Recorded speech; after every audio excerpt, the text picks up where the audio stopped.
Hello students, welcome back to English online class.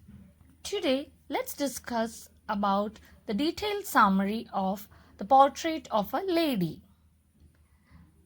The portrait of a lady is a real story of the writer's grandmother. The name of the writer is Khushwant Singh. His grandmother was an old lady. The writer tells us the story of his childhood that he had spent with his grandmother. Khushwant Singh draws here an interesting portrait of his grandmother. He presents her as a tender, loving and deeply religious old lady. Singh says that his grandmother was an old woman. She was so old that her face was wrinkled, that at the present it was difficult to believe she would ever had been young and pretty. So the author said that it was a very revolting thought that once she was very pretty. Now let's discuss the lesson in detail. Already in the previous class we have discussed phase 1 and phase 2 in detail. So let's just recapitulate what we have learned. Phase 1, Life in the Village.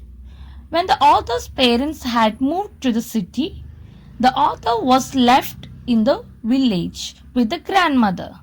So during the childhood days, he spent his days with the grandmother. They both were together and it was the grandmother who made him ready for school. She took him to school and also brought him back from the school. She will wait in a temple reading some scriptures until the boy learns at school. From this we can understand that the grandmother was a religious lady because she reads scriptures. Scriptures means holy books. When they come to home back from the school, the grandmother will feed some street dogs. So the grandmother was very loving and caring. Now phase 2, Life in the City. The parents had brought the author and the grandmother back into the city. This was a turning point in their relationship. There was nothing common for them to share, so there was a break in their relationship. Even though they shared the same room, they didn't have anything to discuss because she was no longer came there with him to the school. There were no dogs in the streets and she started to feed the sparrows in the courtyard of their city house.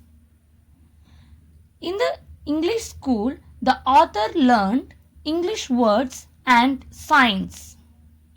He also started to learn music. The grandmother became very disturbed when she came to know that the author was learning music. And also there were no teaching about God and scriptures were there. Phase 3. When the author went to the university, he was given a separate room and the common link of their friendship had broken.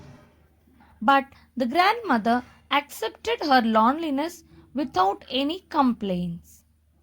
She engaged herself by her spinning wheel and reciting prayers. From sunrise to sunset, she was engaged in this work. And in the afternoon, she relaxed for a while by feeding the sparrows. This was her routine when the author went to the university. Phase 4. The author decided to go abroad for 5 years for his further studies. He thought the grandmother would be upset for this because she couldn't see the grandson anymore as she is too old. But the grandmother was not at all sentimental. Instead, she was very calm and composed.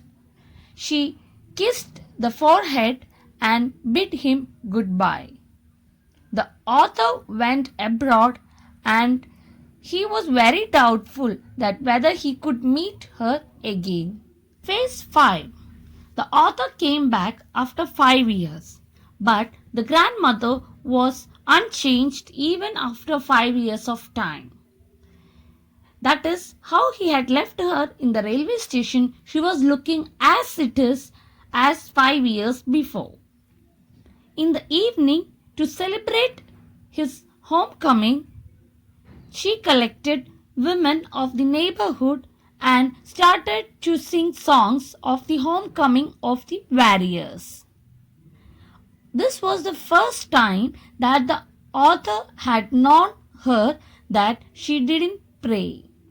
The next morning she became ill. It was a mild fever and the doctor told that it would go.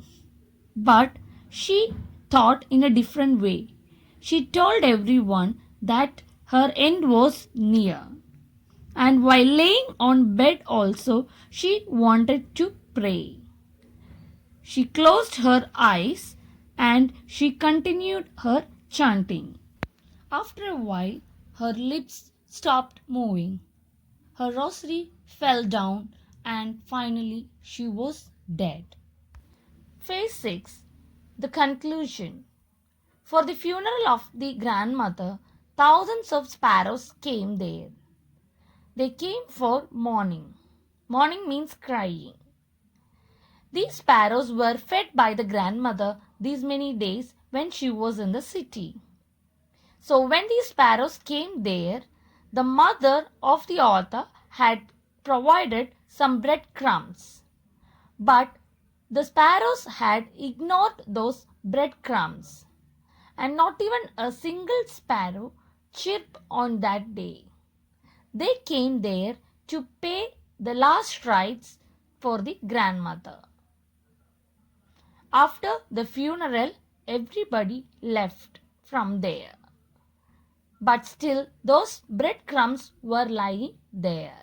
The next day, the sweeper came there and swept all those breadcrumbs into the dustbin. So I hope now you have understood the detailed summary of the lesson, The Portrait of a Lady. Try to answer these questions given.